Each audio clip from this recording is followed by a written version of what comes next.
시편 126편 1절에서 6절 저를 함께 교독하시겠습니다. 제가 먼저 1절 읽겠습니다. 여호와께서 시온의 포로를 돌려보내실 때에 우리는 꿈꾸는 것 같았도다. 우리에게는 웃음이 가득하고 우리 혀에는 찬양이 찼었도다. 그때의 문 나라 가운데서 말하기를 여호와께서 그들을 위하여 큰 일을 행하셨다 했도다. 여호와께서 우리를 위하여 큰 일을 행하셨으니 우리는 기쁘도다. 여호와여 우리의 포로를 난방 시내들같이 돌려보내소서. 눈물을 흘리며 씨를 뿌리는 자는 기쁨으로 거두리로다. 같이 읽습니다.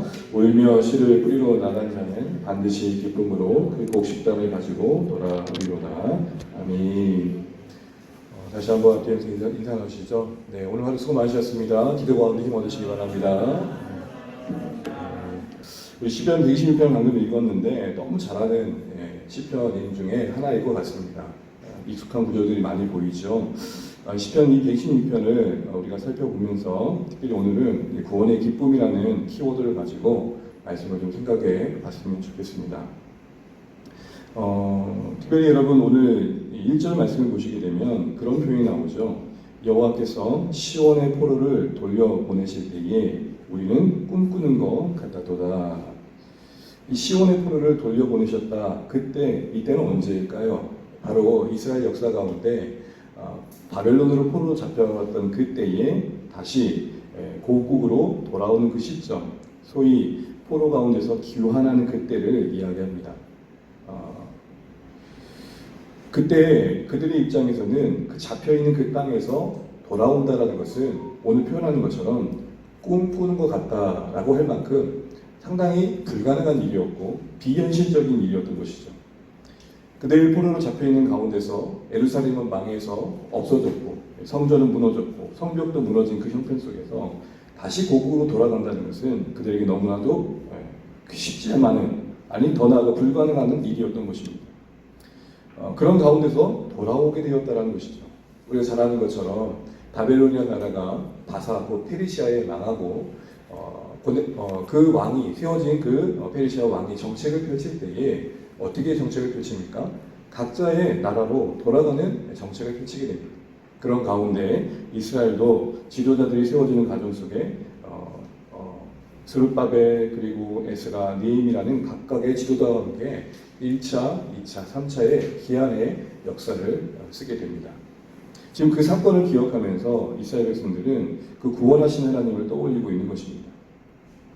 그때는 우리가 성전에 올라가는 노래의 지금 말씀을 살펴보면서 우리가 하나님 앞에 나올 때에 다시 한번 되새겨야 할 기억 중에 하나는 우리가 어떠한 하나님의 은혜와 능력 안에서 구원받았느냐라는 것이죠. 결론부터 말씀드린다면 그게 우리에게 꿈꾼 것 같은 일들로 여겨지고 있는가라는 것입니다. 그저 그런 일, 밋밋한 일, 아니면 우리에게 정말로 상상도 못했던 그 이상의 일들로 여겨지고 있느냐라는 것이죠. 신자들 우리 인생의 무력함은 바로 이 구원의 기쁨에 묻어짐에 있는 것을 보게 됩니다. 우리가 어느새 예배 가운데 나오고 주의 백성의 모임 가운데 나오고 주님의 이름으로 모인 그곳을 함께하며 섬기는 것들에 뭔가 지쳐있음의 그 중심에는 우리를 부르신 하나님의 그 구원의 은혜의 기쁨의 상실이 반드시 함께 있다는 것들을 우리는 생각해 본다면 오늘 말씀 안에서 다시 한번 돌아볼 것들이 있다는 것을 우리는 알게 됩니다. 특별히 여러분, 그들이 꿈꾸는 것 같았다라고 말하는 시온의 포로 가운데서 그들 스스로의 힘으로는 돌아올 수 없는 자리에 섰을 때에 회복된 게 무엇입니까? 2절 한번 보겠습니다. 2절입니다. 그때에 우리 후에는 웃음이 가득하고 우리 혀에는 찬양이 찼었도다. 기쁨으로 상징되는 그 웃음과 하나님을 높여드리는 찬양이 가득한 걸 보게 됩니다. 그리고 그 찬양이 올려지는 그 중심에 고백되어진 내용이 뭡니까? 하나님께서 큰 일을 행하셨다. 여러분, 이 크다라는 말은 오직 하나님만이 하실 수 있는 일의 다른 말입니다. 인간이 그 어떤 애씀과 노력을 해도 이룰 수 없는 그 결과가 표현될 때에 큰 일이라는 표현을 쓴 것입니다.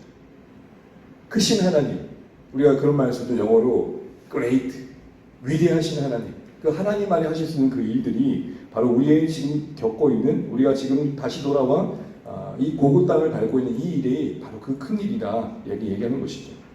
그리고 그에 대한 이스라엘의 반응이 바로 감격과 기쁨이었던 것입니다. 근데 여러분, 구약의 이 바벨론에서 그 포로 가운데서 돌아온 이 사건은 신약의 빛 안에서 이해하자면 십자가 안에서 그들이 십자가의 그 죽으심으로 우리에게 죄와 심판으로부터의 돌아옴, 탈출의 길이 열렸음을 의미하는 것입니다. 누가복음 9장 31절에 보게 되면 엘리야와 모세와 함께 환상 중에 예수님께서 대화를 나누신 것을 제자들이 보게 되죠. 그때에 예수님의 별세에 대해 말씀하실세라고 나옵니다. 그때 그 별세라는 단어, 누가복음 9장 31절에 이 별세라는 단어는 너무 많이 들어서 알겠지만 엑소더스라는 말로 출애굽을 의미합니다. 그러니까 예수님의 십자가의 죽으심이 우리를 죄로부터 출애굽시키고 우리를 영원한 심판으로부터 출애굽시키는 사건임을 말하는 것입니다. 이런 배경 속에서 오늘 이스라엘 백성들이 스스로 힘으로 벗어날 수 없었던 바벨론의 그 압제로부터의 벗어남은 십자가로부터 우리의 구원이 길이 열리는 그 사건을 그림처럼 보여주고 있는 것이고 바로 십자가는 그 일을 성취한 것이라 보는 것이 잘 보는 것입니다. 그러므로 바벨론의 포로에서 기원한 이 사건에서 누리고 있는 이스라엘 백성들의 기쁨은 예수님의 십자가의 죽으심과 그로 인해 구원받은 그것을 근거로 구원받은 신자된 우리가 누려야 할 기쁨을 보여주고 있는 것이죠. 우리가 성취할 수 없는 구원의 은혜를 선물로 받은 우리의 반응을 돌아보게 하고 있다는 것입니다.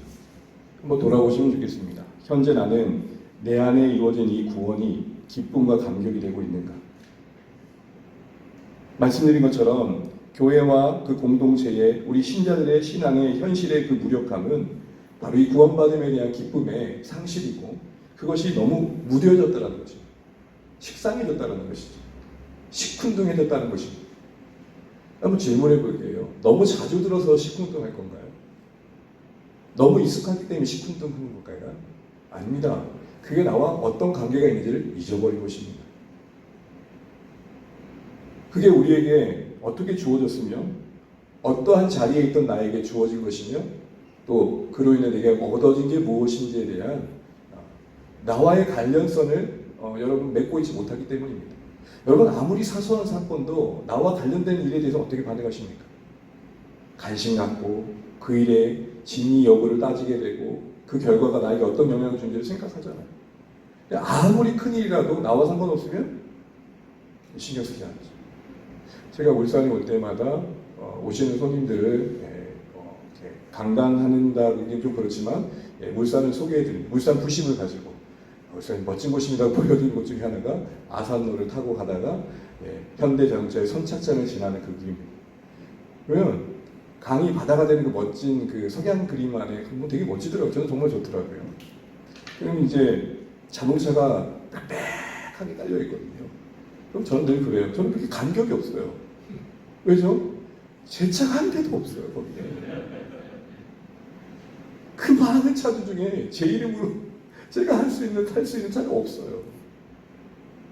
무슨 말일까요? 아무리 위대한 구원이라 하더라도 그게 나와의 연관성 속에 나와 관련성이 있다는 사실을 놓치게 되면 시큰둥할 수밖에 없는 거죠.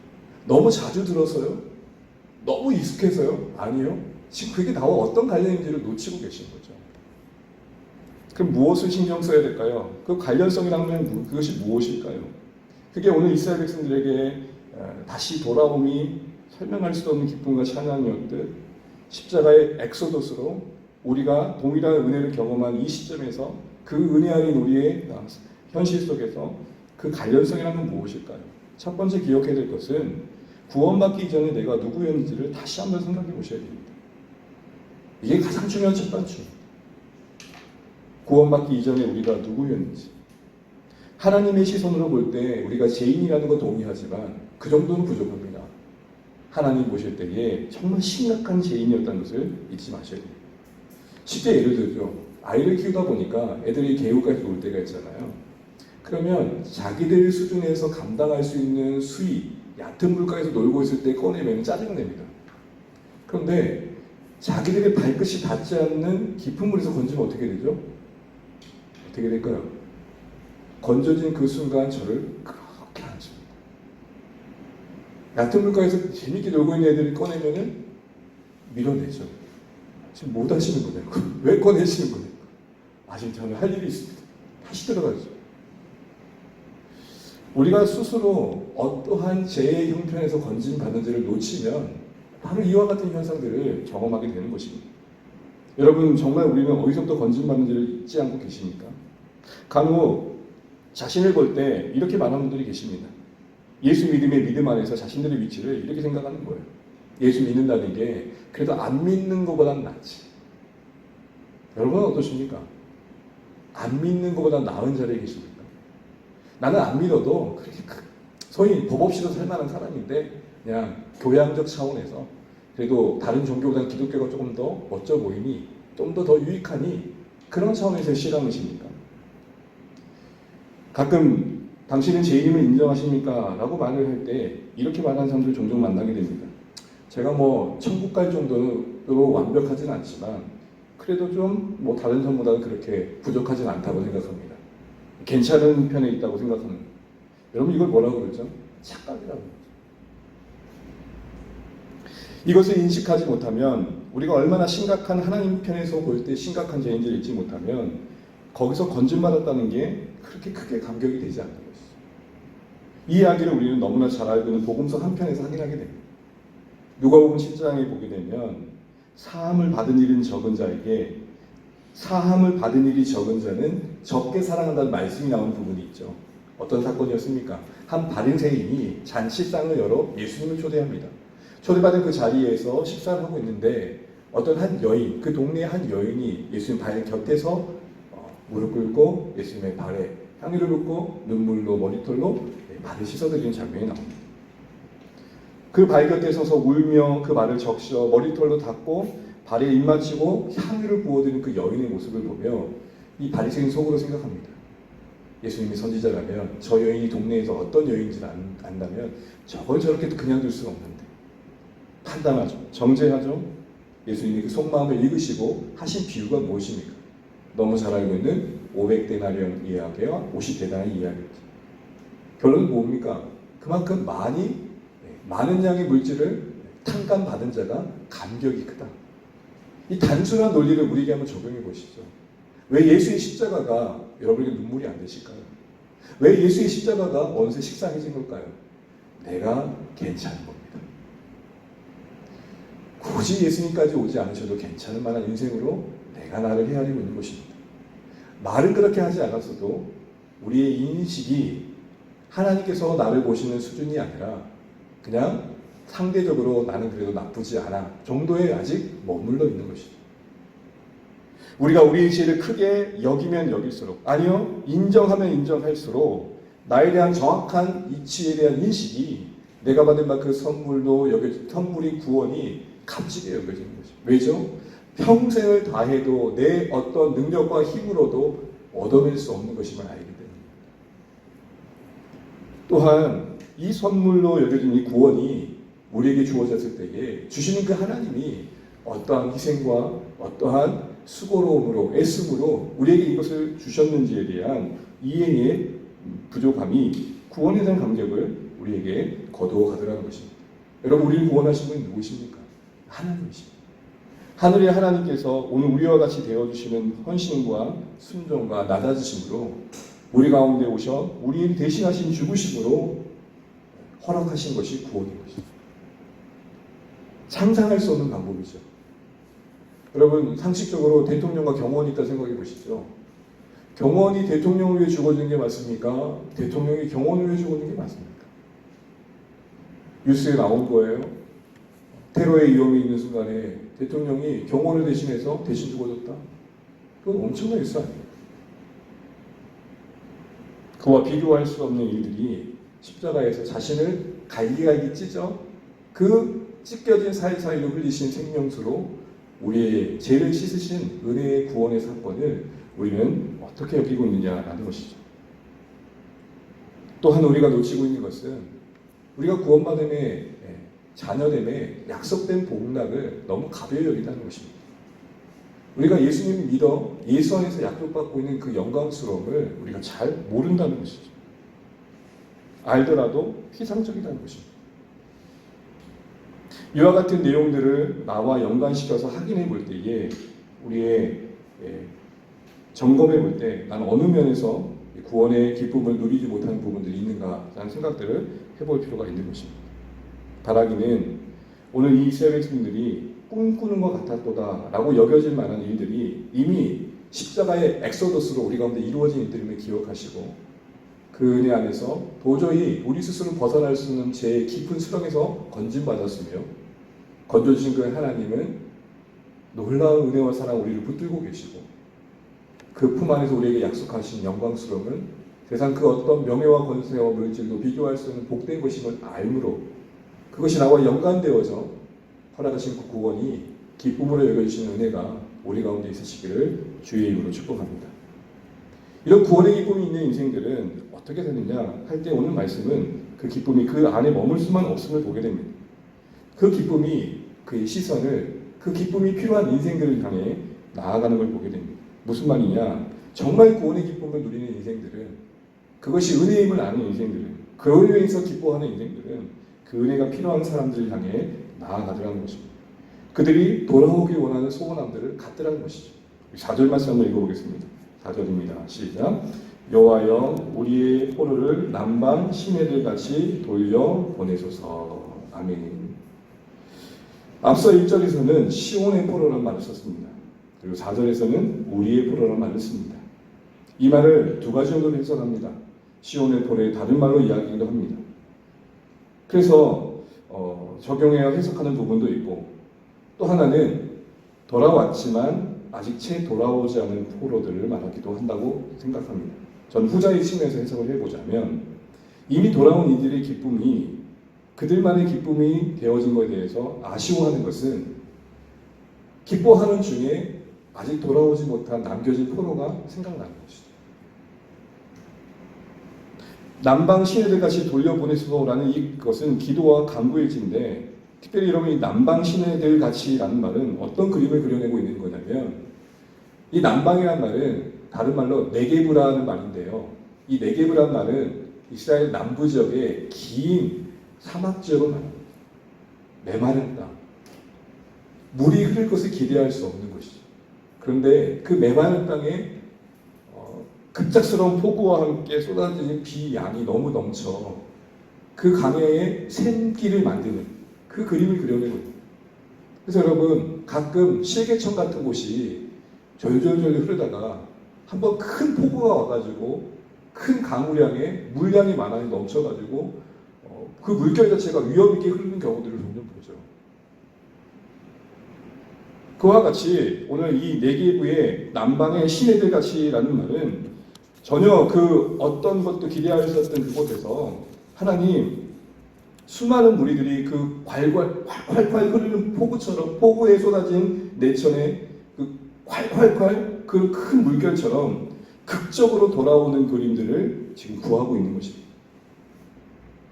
돌아온 그 입장에서 돌아와야 할 사람들이 돌아오는 것이 바로 그러한 하나님의 그 큰 은혜 안에서 이루어질 일들임을 바라보면서 이러한 놀라운 일들이 이루어지기를 기대하고 있는 것이죠. 광야와 같이 메마른 땅, 전혀 물을 기대할 수 없는 그곳에 폭우가 쏟아져 격동하는 물결이 흐르는 것이 이루어지는 것처럼 극적으로 그들을 하나님께서 불러 회복시켜 주시는 그림을 기대하고 있는 것을 보게 됩니다. 이게 무슨 말일까요? 두 가지죠. 이런 일이 일어났으면 좋겠습니다와 함께 정말 이런 일은 하나님의 개입하시지 않으면 안 되는 일임을 인정하는 것입니다. 여러분 우리는 돌아와야 할 사람들을 대할 때 두 가지가 필요한 것 같습니다. 돌아왔으면 좋겠다라는 절박함과 그러나 이것이 내 힘으로 안 된다라는 한계의 겸손함입니다. 깨닫고 돌아왔으면 좋겠는데 죄의 포로가 되어 있고 악한 자에 붙들려 있는 그 인생이 깨닫고 돌아왔으면 좋겠는데 광야에 흐르는 그 괄괄 흐르는 그 격동하는 물결처럼 무리 가운데 주의 백성들이 무리 가운데 함께 있어 힘있게 돌아왔으면 좋겠는데 그게 쉽지만은 않다는 것도 아는 것이죠. 그래서 이와 같은 소원함은 자연스럽게 눈물로 이어지는 것을 보게 됩니다. 5절입니다. 함께 있습니다. 시작. 눈물을 흘리며 씨를 뿌린 자는 기쁨으로 거두리로다. 아멘.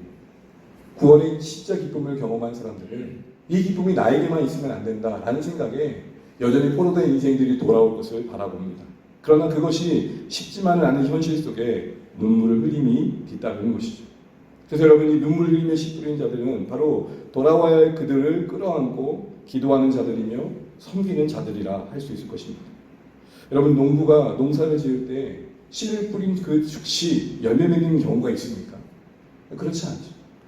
씨를 뿌리고 물을 주며 빛이 비쳐 자라는 시간들을 기억하고 있습니다. 오늘 이 시인들이 이 이스라엘 고백 속에서 우리는 포로 가운데 돌아온 이들의 구원의 그 회복된 모습을 상상할 때에 자기들이 지불해야 될 값이 있음을 인정하고 하나님 앞에 고백하고 있는 것입니다.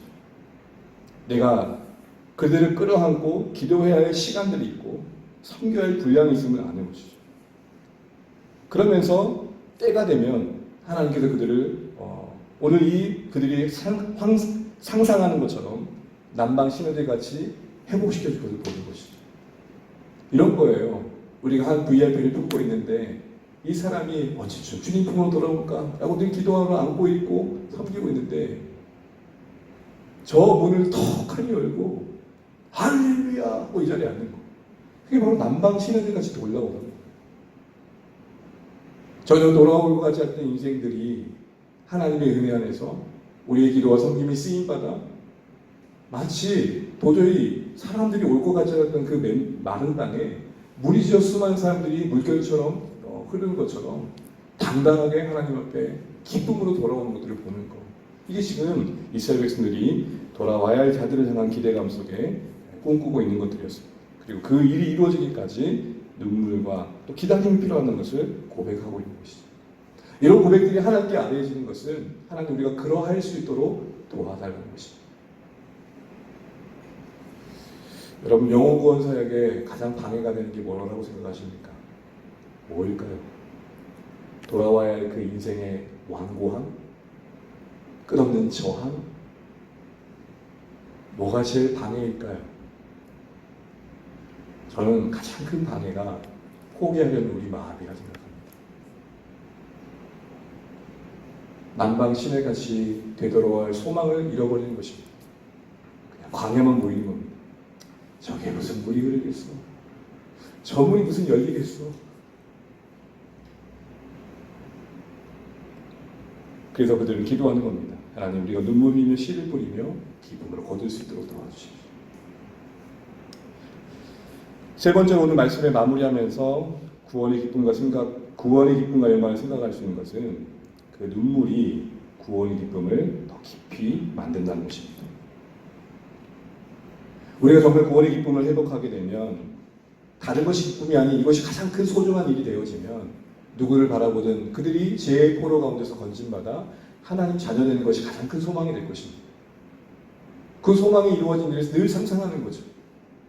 남방 시내가 흐르는 것들을 꿈꾸는 것처럼 저 문이 열린 것을 꿈꾸고, 또한 내가 늘 신경 쓰며 전화한 전화를 집사님 그 전화 기다렸어라는 말을 기대하게 되고, 문자를 보냈는데 그 문자에 네 이번 주에 꼭 갈게요를 기다리게 되는 그런 마음들을 늘 꿈꾸는 거예요. 이게 지치지 않고 눈물 흘리는 가운데서도 계속되어지는 것이죠. 그런데 여러분, 한 가지 잊지 말 것은 왜 이런 긴 시간들을 하나님께서 우리 가운데 허락하시냐는 거예요. 다시 말해, 왜 우리에게 눈물을 흘리는 것을 요구하고 계시냐는 것이죠. 인생의 그 눈물들이 누군가를 섬기는 눈물이든 나로 말미암은 눈물이든 그 눈물이 바로 구원의 그 깊이를, 그 기쁨을 더하기 때문입니다. 다시 말해 역설적이지만 슬픔이 만드는 행복이 있다는 것입니다. 슬픔이 만드는 행복이 있습니다. 그래서 여러분, 마태복음에 애통하는 자는 복이 있는, 이건 정말 세상의 가치로 설명할 수 없는 거죠. 어떻게 가슴을 쥐고 눈물 흘린 자가 행복할 수 있지? 지금 이 말은요, 슬픔이 기쁨으로 변한다는 얘기를 하는 게 아니라 슬픔 속에서 만들어지는 기쁨이 있다는 것입니다. 우리는 이런 신앙의 세계의 신비로움을 바로 알 필요가 있습니다. 오늘 6절 말씀 다시 한번 읽어보겠습니다. 시작. 울며 씨를 뿌리러 나가는 자는 반드시 기쁨으로 그 곡식단을 가지고 돌아오리로다. 눈물 흘리며 씨를 뿌리러 가는 그 사람이 가져오는 게 있답니다. 가져온 곡식단이 있답니다. 눈물이 맺히는 열매가 있다고 얘기하는 것입니다. 눈물을 씨로 비유하면서 그 씨앗을 바로 심게 되면 거두는 기쁨의 추수가 있음을 말합니다. 돌아오는 곡식당이 있고 맺혀지는 열매가 있다고 말하는 것이죠. 이 말은 바꿔 말해서 이 슬픔과 이 눈물을 심지 않고 그냥 확 쏟아버리면 허비하게 된다는 것입니다. 하나님은 우리의 인생의 눈물을, 슬픔을 허비하지 않기를 원하십니다. 그것마저도 쓰임받아 우리 인생이 깊어지며 넓어지기를 원하십니다. 여러분 어떠십니까? 우리는 어떠십니까? 우리 인생의 눈물을 낭비하고 계시지 않습니까? 심지 않고 낭비한다는 건 뭘까요? 이런 거예요. 농부가 한 자루의 씨를 가지고 씨가 담긴 한 자루를 가지고 와요. 그래서 바닥에다가 그냥 붓는 거예요. 그러면 어떻게 됩니까? 거기서 뭐가 자랄까요? 이와 같은 행동이 어떤 것일까요? 슬픔에 대한 이런 방식이 어떤 것으로 우리에게 나타납니까? 어떻게 나타나죠? 그냥 슬픔을 그냥 쏟아내는 거예요. 뭘로요? 분노로. 자기 연민이. 그래서 그 슬픔 속에서 만들어지는 기쁨의 열매를 누리지 못하는 거죠. 그럼 여러분, 이 슬픔을 심어 거둔다고 할 때 심는다는 건 뭘까요? 이 슬픔을 바르게 심는 모습은 뭘까요? 하나님의 방식으로 심는다는 건 뭘까요? 그것은 다른 것이 아니라 예수님을 생각하는 것입니다. 슬픔을 기회 삼아 예수님을 만나는 것입니다. 신자들에게 이 슬픔은, 그 애통의 씨앗은 예수님을 생각하는 방식으로 심겨질 때에 우리 안에 주님을 닮는 성품을 만들어냅니다. 바울이 종종 그런 얘기를 합니다. 내가 고난에 참여하려고 애씁니다. 가만 보면 바울은 그 인생을 상당히 힘들게 사는 거예요. 그러면서 이어진 말이 뭐냐면 내가 부활의 기쁨을 얻고자 합니다. 여러분, 이게 이해가 되십니까? 슬픔으로 자신의 인생을 몰아 거기에 자신을 심어 거두는 부활의 기쁨이 뭘까요? 쉽게 말하면 이런 것입니다. 슬프지 않으면 만날 수 없는 예수님의 마음. 슬픔이 아니면 만날 수 없는 예수님의 마음. 자녀가 어느새 자라 결혼할 부모가 되면 부모의 슬픔, 자기의 슬픔 안에 만나는 부모의 마음이 있습니다. 엄마가 이런 마음이었겠구나. 신자가 이 세상에서 한 영혼을 섬기다가 거절당할 때 그 거절당함의 슬픔이 있어요. 배반의 슬픔을 당하실 때에 주님이 제자들에게 배반당하실 때 위로하셨겠구나. 신자들은 슬픔을 안고 심어 행복을 만드시는 은혜 안에 있습니다. 주님의 십자가가 우리 인생에 안지 못할 게 있으실까요? 저는 그래서 고맙고 감사합니다. 예수님의 십자가가 우리 인생의 그 어떤 극한의 고통도 안아 그 안에 세상이 만들 수 없는 역설적인 행복을 만들더라고요. 이게 뭐죠, 이게? 우리가 예수를 안다는 것, 십자가를 안다는 것, 그것이 우리 인생에 앞으로 펼쳐질 수많은 일들을 이미 끌어안고 있다는 것. 십자가의 그 품음 안에 벗어날 게 없습니다. 무슨 말이에요? 어떤 극한의 고통도 상실도 빼앗김도 그 모든 것이 주님을 만나는 데 쓰여집니다. 우리를 자라게 하는 데 쓰여지며 어느새 좁아지고 완고해지고 나만한 인생에 굳은 신명을 깨어 주님 닮아가는 자리로 우리를 만들어갑니다. 오늘 본문의 말씀을 보면서 꽃 푸는 것 같았던 기쁨의 환희는, 감격은 그걸로 끝나지 않습니다. 눈물로 향하고 있고 더 깊어진 대로 초대받고 있습니다. 오늘 말씀이 흐름이 그렇잖아요. 우리 인생에 감격으로 모든 게 끝나던가요? 제가 우리 사랑하는 아내인 당신을 여보를 사모를 만나 결혼했을 때 행복한 가정이 이루어졌다는 그 감격이 이외의 모든 걸 책임져줬을까요? 더 이상의 말이 필요 없었을까요? 아니요. 흘리는 눈물이 있으셨을 것이며, 아니 있으셨으면 우리도 흘리는 눈물이 있었던 거죠. 여러분 제가 동화책을 볼 때마다 쓴 웃음을 짓는 게 있습니다. 멋진 공주님과 예쁜 공주님과 멋진 왕자님이 만나 행복하게 살았다더라. 왜 동화책은 그렇게 끝날까요? 그 뒤에 이야기가 써지면 동화책이 안 됩니다. 말씀을 맺습니다. 꿈꾸는 것 같았던 구원의 기쁨의 환희는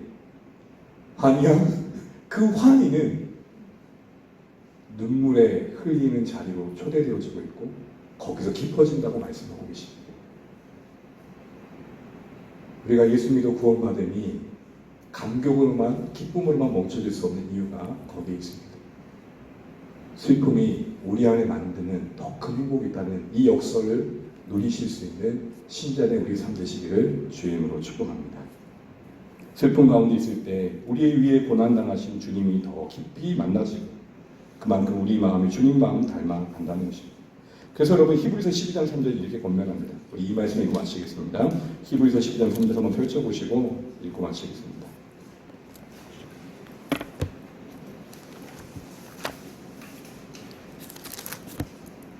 히브리서 12장 3절입니다.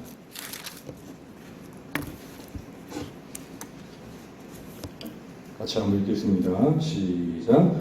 너희가 피곤하여 낙심하지 않기 위하여 죄인들의 같이 자기의 고역한 일을 참으신 일을 생각하라.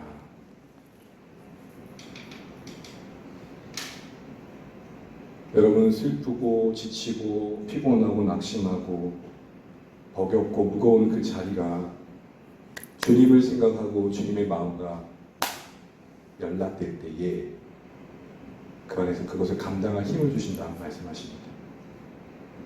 오늘도 20편 116편의 말씀처럼 꿈꾸는 것 같았던 구원의 기쁨이 감격으로 멈추지 않고 어느 누군가를 그 기쁨의 자리를 초대하는 눈물로 흐르고 있고 결국은 그 눈물만큼 잘하는 자리에 우리가 있음을 보여주고 있음을 기억하시면서 이런 구원의 여정 가운데 있는 우리 인생인 줄 아시고 예수 믿으면 늘 좋은 일만 있고 예수 믿으면 늘 행복한 일만 있는 거라고 생각하는 복음이 아닌 복음 속에 다시 한번 우리 모습을 돌아보시면서 정말 진짜 복음이 뭔지를 깨닫고 애통함이 만드는 역설적인 행복을 누리며 더 깊어지고 넓어져 우리 인생의 흐름만큼 쌓이는 연륜만큼 더 많은 일을 끌어안을 수 있는 그들을 만들어주는 나무가 되어주시는 복된 인생들 되시기를 주님으로 축복합니다.